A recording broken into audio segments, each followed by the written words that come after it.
Selamat datang di segmen analisa. Kita bahas terkait dengan perkembangan kasus pelaporan dari Nikita Mirzani untuk Fadel atas dugaan hal-hal yang tidak pantas dilakukan ke putrinya Loli.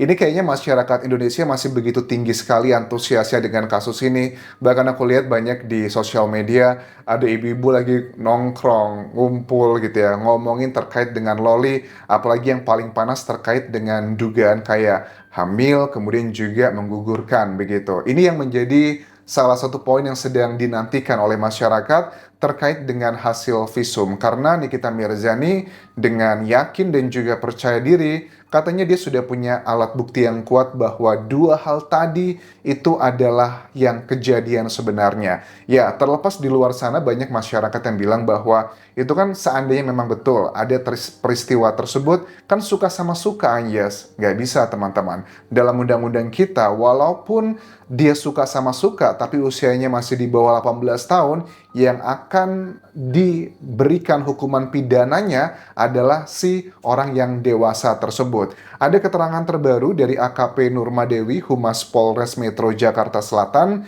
yang mengatakan bahwa kami sudah pastikan untuk visum itu sudah selesai dilakukan. Saat ini sedang dilakukan pengecekan di RSCM oleh ahli. Pengecekan ini berupa kayak laboratorium, pengecekannya butuh waktu, kemudian juga observasi dokter kandungan, dan ini yang sedang dilakukan pendalaman dan ini akan disampaikan ke publik sepertinya. Tapi sebenarnya kalau kita pengen tahu dari ciri-ciri seseorang yang pernah gitu kan ya, uh, terjadi kayak keguguran atau sengaja ataupun tidak, salah satu poinnya adalah gini teman-teman, hasil pemeriksaan menunjukkan ciri rahim bersih. Itu juga bagian yang penting untuk melihat apakah seseorang tersebut pada saat di USG udah clear atau enggak. Misalnya begini, ada 9 poin nih teman-teman yang aku baca di sini terkait dengan ciri-ciri kalau dari seseorang yang pasca keguguran itu sudah bersih atau belum. Misalnya nih, poin yang pertama adalah pendarahannya berhenti. Tidak ada flek kecoklatan yang keluar lagi dari vagina, dari ciri rahim, bersih dari keguguran. Kalau menurut aku, dengan ada statement bahwa Loli pada saat mau dilakukan visum sedang datang bulan, kayaknya sudah berhenti ya pendarahan tersebut, teman-teman. Terus yang kedua adalah ciri-cirinya, kram perutnya hilang. Jadi kalau masih cukup baru terjadinya peristiwa tersebut, kram perutnya biasanya ya akan masih sering terjadi. Kita tidak tahu apakah ini masih ada apa enggak sama Loli begitu. Kram perut muncul ketika keguguran terjadi, tapi kalau sudah lama dan sudah bersih, biasanya tidak terjadi lagi. Yang ketiga adalah tidak ada jaringan lagi yang keluar. Bila flek berhenti dan kram pun membaik, ini pertanda bahwa tidak ada, sudah rahimnya sudah bersih dan jaringan kehamilannya sudah tidak ada lagi. Yang keempat adalah siklus haid kembali normal. Ini sepertinya sudah terjadi sama Loli ya, karena adanya indikasi Loli sedang datang bulan tersebut. Nah, yang kelima ciri-cirinya adalah sudah tidak mual lagi. Kayaknya udah cukup bersih nih. Yang keenam, suhu tubuh kembali normal. Dan ketujuh, tidak ada keputihan yang berbau busuk. Dan kedelapan, payudara tidak lagi membengkak. Dan kesembilan, hasil pemeriksaan menunjukkan ciri rahim bersih. Selain melihat ciri-cirinya, rahim yang bersih dan sehat dipastikan lewat pemeriksaan USG perut. Jadi, untuk melihat kadar hormon HCG dalam tubuhnya, lamanya waktu yang dibutuhkan HCG untuk meninggalkan sistem setelah keguguran bervariasi, mulai dari beberapa hari hingga beberapa bulan. Ini kan sekarang bulan apa nih? Ini bulan September ya. Kalau kejadiannya itu sudah mendekati awal tahun, menurut aku hormon HCG-nya kayaknya udah hilang semua nih. Makanya butuh alat bukti yang kuat nih. Di satu sisi kayak ada dua mata kayak dua sisi koin lah ya, yang sedang dihadapi oleh Nikita Mirzani. Kalau seandainya memang terbukti yang dituduhkan ke Loli itu tidak benar, tidak pernah terjadi peristiwa hamil dan juga guguran, sebagai seorang ibu pasti dia senang, oh senang gitu ya, akhirnya memang putriku tidak mengalami hal tersebut. Tapi di sisi lain dia juga khawatir kalau ternyata itu tidak terbukti, ini akan dijadikan timnya Fadel untuk melawan balik Nikita Mirzani. Jadi kayak serba salah, tapi dengan track record seorang Nikita Mirzani, aku nggak yakin sih kalau dia menyampaikan sebuah isu dan kemudian sebesar ini dia tidak punya alat bukti yang kuat, itu sama sekali sangat sulit dipercaya. Ada beberapa foto yang sudah beredar di media massa ataupun juga sosial media tentang kondisi perutnya Loli ya, yang kelihatan gede, bahkan juga ada percakapan dengan temannya yang mengatakan dia sedang hamil, kemudian seperti itu. Dan ini bagian yang berurusan dengan alat bukti teman-teman. Karena dalam dunia hukum itu untuk mengkategorikan satu hal fakta harus ditunjang dengan dua alat bukti yang kuat. Alat bukti itu ada 5, ada keterangan saksi, keterangan ahli, keterangan terdakwa, petunjuk, dan juga surat.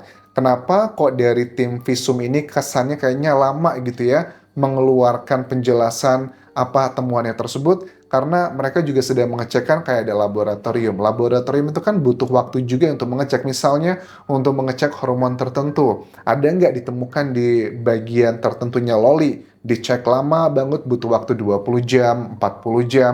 Kalau gagal dicoba lagi beberapa kali.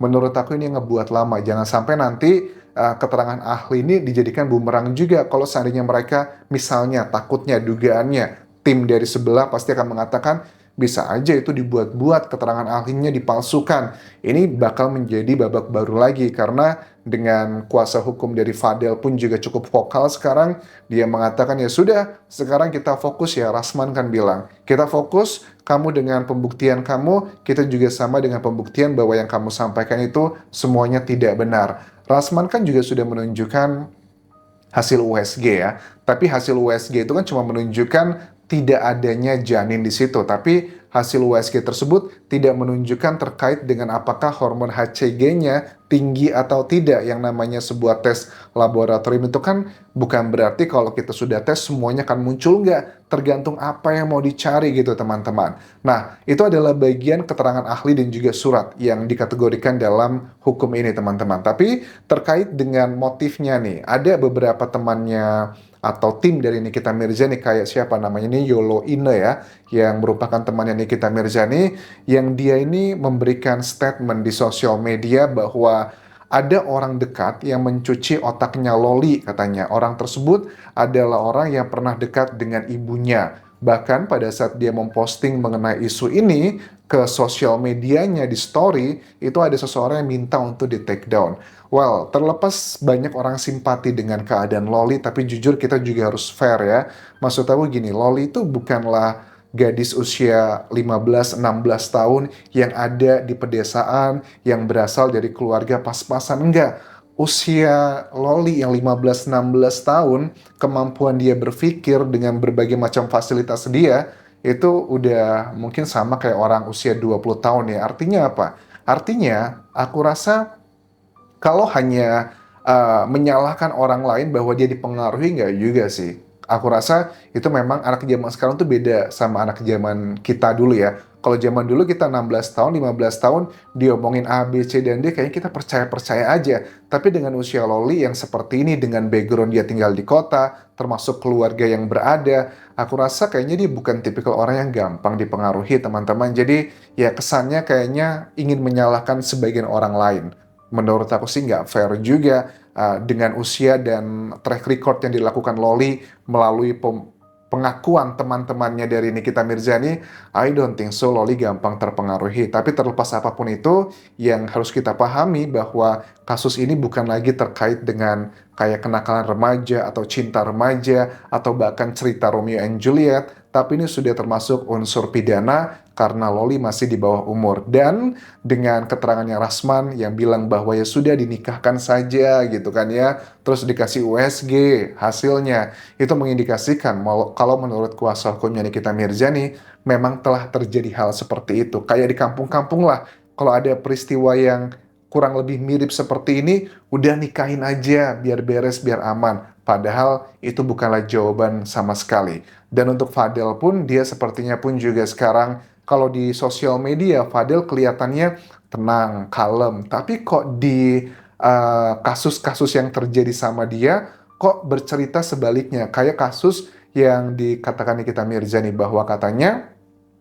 beberapa hari yang lalu ya, paling nggak sampai seminggu, dia sempat ditahan di Polres Pasanggerahan atau Polsek Pesanggerahan yang dia ngaku ke media bahwa enggak, saya cuman main aja saat itu nggak ada tuh penahanan. Tapi sekarang dari pihak kepolisian sudah mengatakan bahwa pada saat itu memang betul Fadel itu ditahan karena dia melakukan pemukulan kepada kayak temannya dari ibu atau bapaknya yang datang ke rumah. Terjadi perselisihan di situ. Tapi sudah diselesaikan dengan restoratif justice atau perdamaian. Akhirnya si orang yang melaporkan tidak mau melanjutkan kasus ini. Apakah perdamaian ini ada uang juga yang terlibat di sini? Ya, dugaannya sih mengarah ke sana. Sama juga dulu waktu di kasus yang sudah cukup lama, mungkin setahun yang lalu, pada saat Fadel berselisih dengan anggota TNI gara-gara dia berkendara motor juga, kan itu juga telah terjadi perdamaian teman-teman, walaupun dia sempat mendekam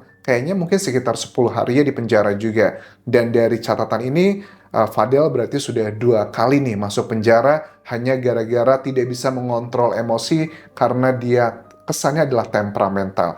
Tetapi ini terlihat terbalik pada saat dia di media massa. Di media massa saat konferensi pers atau ngomong, dia kelihatan tenang, dia kelihatan senyum. Tapi di balik itu semua, ini mungkin yang namanya teori dekonstruktif ya. Apa yang berusaha ditunjukkan biasanya adalah kebalikannya. Yang ditunjukkan kelihatan tenang, kelihatan baik-baik aja, tapi di balik itu semua pada aslinya adalah dia tidak bisa mengontrol emosi. Terbukti sih sebenarnya dengan 2 kejadian ini. Apakah ini tuh juga terjadi sama Loli pada saat tinggal bersama Fadel, dia mendapatkan kekerasan fisik? Ini juga salah satu poin yang dituduhkan oleh sebagian timnya Nikita Mirzani dilakukan oleh Fadel ke putrinya. Kita akan lihat perkembangannya seperti apa. Terima kasih sudah menonton. Sampai jumpa lagi di video berikutnya. Tinggalkan like dan juga komen. Subscribe channel YouTube ini, follow Instagram, Facebook pageku, dan juga akun TikTok di Anjasa Asmara. Sampai jumpa.